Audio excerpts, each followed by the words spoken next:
अस्सलाम वालेकुम दोस्तों, आज मैं आपके लिए बहुत ही रसीला, बहुत ही खुशबूदार, जायकेदार बीफ यखनी पुलाव बनाने की एक बड़ी ही लाजवाब कमाल की रेसिपी लेकर आई हूँ। 1 किलो चावल की परफेक्ट ये रेसिपी है और ये मेरी सिग्नेचर रेसिपी है। मैं कहूँगी आंख बंद करके भरोसा करें। और एक कौन सी गलती है जो हमसे हो जाती है जिसकी वजह से हमारा बीफ यखनी पुलाव जायकेदार नहीं बनता है, तो एक एक चीज़ आज की इस वीडियो में आपसे शेयर करूँगी। इसके लिए आपने यहाँ पर गोश्त लेना है। आधा किलो गोश्त है मेरे पास, लेकिन गोश्त मैंने यहाँ पर आप देख सकते हैं रवाज़ के साथ लिया है। रवाज़ की ये देखिए जो चिकनाई है ना, ये बहुत ही मज़े की लगती है पुलाव में बनाए या बिरयानी बनाए। तो यहाँ यखनी बनाने के लिए प्रेशर कुकर मैंने लिया है। गोश्त इसमें पूरा शामिल कर दिया, प्याज इसमें डाली एक दरमियाने साइज़ की, 2 अदद इसमें बड़ी इलायची शामिल कर देंगे खुशबू के लिए। इसके साथ ही आधा चम्मच ज़ीरा इसमें जाएगा और आधा चम्मच सौंफ का इसमें शामिल कर देंगे। नमक 1 टीस्पून इसमें डालना है। उसके बाद फिर इसमें हस्ब ज़रूरत पानी डालेंगे। पानी इतना डालेंगे कि गोश्त गल जाने के बाद भी 3 से 4 गिलास के बराबर यखनी इसमें मौजूद रहनी चाहिए। तो चलिए इसे हम प्रेशर लगा देते हैं। टोटल यहाँ पर 20 मिनट के लिए प्रेशर लगाएंगे। तो यहाँ टोटल जो हमने गोश्त लिया है वो 3 पाव है। 1 पाव के करीब रवाज़ है, आधा किलो हड्डी वाला गोश्त है।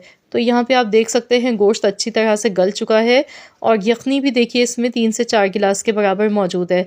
तो चलिए पुलाव बनाना शुरू करते हैं। इसके लिए मैंने यहाँ पर देग ली है, इसमें 1.5 कप कुकिंग ऑयल का शामिल किया है। प्याज एक मीडियम साइज़ की डाली है। साबुत खड़े गरम मसाले हैं जिसमें दालचीनी का 1 टुकड़ा है, 2 इंच के बराबर लौंग है, 10 से 12 जावित्री के 2 टुकड़े हैं। इसके साथ ही 3 बादियान के फूल हैं, 4 से 5 तेज़पात के पत्ते लिए हैं, 3 बड़ी इलायची है, काली मिर्च के दाने हैं 1 टीस्पून भर के, ज़ीरा लिया है 1 चम्मच। तो इस तरीके से ये सारे साबुत खड़े गरम मसाले ऑयल में शामिल कर देंगे। अब यहाँ पर प्याज को गोल्डन कलर आने तक अच्छी तरह से पकाना है। ऑयल का इस्तेमाल इसमें थोड़ा ज़्यादा होगा। 1.5 कप के बराबर कुकिंग ऑयल मैंने लिया था। आप चाहें तो घी में भी बना सकते हैं, क्योंकि अक्सर जो देग वाले बनाते हैं ना कमर्शियल तरीके से, वो घी का इस्तेमाल करते हैं। हमेशा वो घी में बनाते हैं क्योंकि घी में जो है ना चावल एकदम खिले हुए बनते हैं। अब इसमें मैंने 2 टेबल स्पून भर के पिसा हुआ लहसुन अदरक का पेस्ट शामिल किया है। अब इसे भी कुछ सेकंड्स के लिए इसी तरह से फ्राई कर लेते हैं। प्याज भी देखिए यहाँ पर अल्हम्दुलिल्लाह बहुत बेहतरीन सी फ्राई हो गई थी। अब टमाटर इसमें डालेंगे। तो यहाँ पर मैंने टमाटर लिए हैं 6 मीडियम साइज़ के। 6 मीडियम साइज़ के टमाटर कटे हुए इसमें शामिल कर देंगे। टमाटर डालने के बाद इसे अच्छी तरह से पकाएंगे इतनी देर तक जब तक कि इसमें टमाटर जो है ना वो बिल्कुल एकदम सॉफ्ट नहीं हो जाते हैं। टमाटरों को भी ऑयल में अच्छी तरह से मसालों के साथ फ्राई करना है, क्योंकि इसमें साबुत खड़े हुए टमाटर दिखने में अच्छे नहीं लगते हैं। तो यहाँ टमाटरों को बिल्कुल सॉफ्ट होने तक फ्राई करना है। साथ ही में इसमें नमक शामिल कर देंगे। तो यहाँ पर 2 चम्मच भर के नमक के शामिल कर दिए हैं। कुटी हुई लाल मिर्चें इसमें जाएंगी 2 चम्मच भर के। आधा चम्मच कुटा हुआ धनिया पाउडर इसमें शामिल किया है। इसके साथ ही अजीनोमोटो चाइनीज़ नमक है ये मेरे पास, ये इसमें डालेंगे 1 चम्मच। इससे बहुत अच्छा फ्लेवर आता है। तो जो कमर्शियल तरीके पे जो पकवान सेंटर में बनाते हैं ना बीफ यखनी पुलाव, तो वो इसमें लाजमी चाइनीज़ नमक का इस्तेमाल करते हैं। तो यहाँ 1 चम्मच मैंने चाइनीज़ नमक का डाला है। अब आपकी मर्ज़ी है, आप चाहें तो डालें, चाहे तो स्किप कर दें, लेकिन अगर आप डालेंगे तो इससे जायका बहुत ही ज़बरदस्त आता है। तो यहाँ पर अच्छी तरह से इन सारे मसालों को भूनते जाएंगे। साथ ही में खुश्क आलू बुखारे यहाँ पर लिए हैं मैंने 6 अदद, ये इसमें शामिल कर देंगे। अब मज़ीद इसी तरह से मसालों को अच्छी तरह से भूनते जाना है। इसकी भुनाई बहुत अच्छी तरह से आपने करनी है। तो यहाँ पर इसकी भुनाई करते टाइम ही इसमें 4 अदद साबुत हरी मिर्चें भी शामिल कर देंगे। तो यहाँ पर आप देख सकते हैं टमाटर हमारे थोड़े थोड़े सॉफ्ट होने लगे हैं। तो बस इसी तरीके से इन्हें अच्छी तरह से भूनते जाएंगे जब तक कि ये बिल्कुल सॉफ्ट ना हो जाए। तो यहाँ पर आप देख सकते हैं मसाला बहुत अच्छी तरह से भुन चुका है और ये देखिए टमाटर भी इसमें अच्छी तरह से मिक्स हो गए। तो अब इसमें यखनी शामिल कर देंगे जो हमने गोश्त गला के रखा था। तो ये गोश्त समेत ही पूरी यखनी इसमें डाल देंगे। अब जो इसमें सौंफ ज़ीरा था ना, तो वो नीचे रह गया। तो देखिए कितना आसान तरीका है, ना छानना पड़ा यखनी को, ना कोई पोटली बनानी पड़ी। तो ये पूरी यखनी इसमें शामिल कर दी है। अब यहाँ यखनी थोड़ी सी मुझे कम लग रही है, तो यहाँ थोड़ा सा पानी मज़ीद और इसमें शामिल कर दिया है। नमक यहाँ चेक कर लीजिएगा, जितना नमक इसमें कम हो तो आपने एडजस्ट कर लेना है।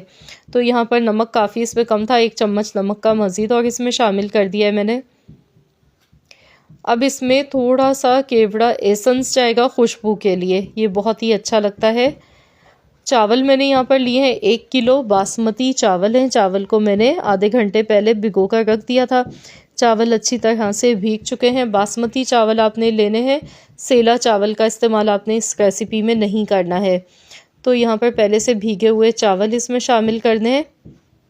अब चावल डालने के बाद यहाँ पर आप चेक कर लीजिएगा पानी का। वैसे तो देखने का तरीका ये भी होता है, जब भी हम पुलाव या यखनी बनाते हैं तो आप अपनी फिंगर से चेक कर लें। अगर चावल से 1 इंच के बराबर ही देखें पानी ऊपर है तो बिल्कुल वो परफेक्ट रहता है।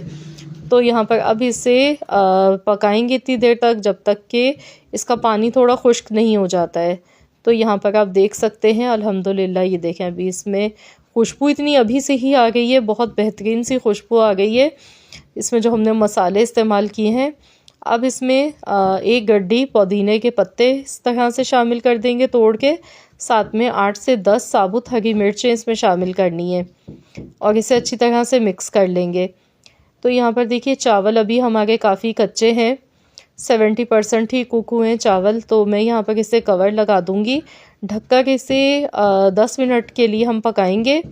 10 मिनट के बाद फिर मैं आपको बताती हूँ कि आपने अगला स्टेप इसमें क्या करना है। तो 10 मिनट के लिए यहाँ पे मैंने इसे दम पर लगा दिया है। तो यहाँ पर 10 से 12 मिनट हो गए हैं। तो चलिए देख लेते हैं। अभी इसे बिल्कुल भी हिलाना नहीं है। अब इसमें हम डालेंगे ऑरेंज फूड कलर। तो ये जर्दे का कलर इसमें शामिल कर दिया पानी में मिक्स करके और दोबारा से कवर कर देंगे। अब हम इसे 5 मिनट के लिए मज़ीद और दम पर इसी तरह से रखा रहने देंगे। तो टोटल यहाँ जो हमने इसे दम पर लगाया ना वो 15 से 16 मिनट के लिए दम पर लगाया। तो चलिए अब देख लेते हैं। बिस्मिल्लाहिर्रहमानिर्रहीम। ये देखें माशाल्लाह अल्हम्दुलिल्लाह बहुत ही ज़बरदस्त, देखिए एकदम खिले हुए चावल बने हैं और देखिए कितने ज़्यादा ये रसीले लग रहे हैं। ये देखें अल्हम्दुलिल्लाह बहुत ही रसीला, बहुत ही खुशबूदार सा बीफ यखनी पुलाव बनके तैयार हो चुका है। ये देखें, तो आप लोग भी ज़रूर इस रेसिपी को ट्राई करें। इसमें जो हमने रवाज़ भी थोड़ा बहुत डाला था ना, उसकी वजह से ये बहुत ही रसीला बनता है। गोश्त का इंतखाब अगर आप भी इस तरीके से करेंगे ना तो बहुत ही जायकेदार मज़ेदार सा पुलाव बनता है। हड्डी वाले गोश्त का इंतखाब हमेशा करें, क्योंकि जो हड्डी में जो जूसेस होते हैं ना उससे यखनी बहुत शानदार बन के तैयार होती है। इसकी जो यखनी है ना वो बड़ी ही जानदार जायकेदार थी। तो इसी वजह से चावल का एक एक दाना लज्जत से भरपूर बना है। तो आप लोग भी ज़रूर इस रेसिपी को मेरे कहने पर लाजमी ट्राई कीजिएगा। इंशाअल्लाह ताला ये जायका आप भूल नहीं पाएंगे, आप इस रेसिपी को हमेशा याद रखेंगे। तो ज़रूर आप लोग भी इस रेसिपी को ट्राई कीजिएगा और अपना फीडबैक ज़रूर मेरे साथ शेयर कीजिएगा। आई होप कि ये वीडियो आप सबको पसंद आई होगी। वीडियो अच्छी लगी है तो वीडियो को जल्दी से लाइक कर दें, शेयर कर दें।